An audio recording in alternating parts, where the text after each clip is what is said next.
Guys, in this SolidWorks tutorial, I'm going to go over the chamfer tool slash feature. This is going to be a beginner tutorial.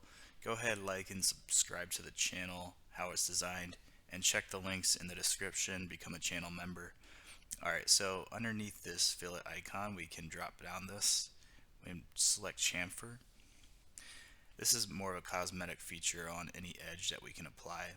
So we're prompted with items to chamfer. We're going to select the edges ideally. So we're going to select this edge here of our part. Now right away it gives us a nice preview in yellow of what it's going to look like. And right now our settings of the chamfer are distance and by angle. So you can see those values there. And this is reflected in this icon here, angle and distance. We can modify this. We can make it higher, lower.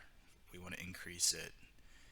We can bring it to 5 if we want, make it a little bit not as drastic. We can increase the angle to make it steeper. We can decrease the angle. 45 degrees is about symmetric though. Now what if we select this next icon here, distance and distance. So now it gives us to keep it, it gives the option to keep it symmetric, and we can again increase this, decrease this. What if we do asymmetric? Well, now we can change two distances instead of making it symmetric. So if we increase this, obviously it's changing in shape. If we increase this, it has the opposite effect. If we apply that, what does that look like? Now if we edit this again, let's go back.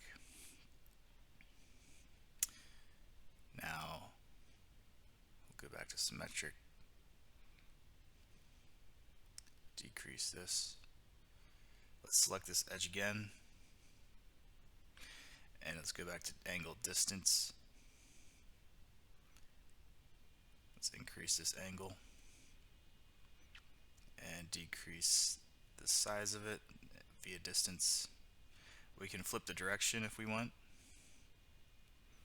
So see this vector here. Let's flip it back and we'll select OK. So that's just a quick overview of the chamfer feature. More advanced tools for SolidWorks tutorials coming soon, and we'll see you on the next one.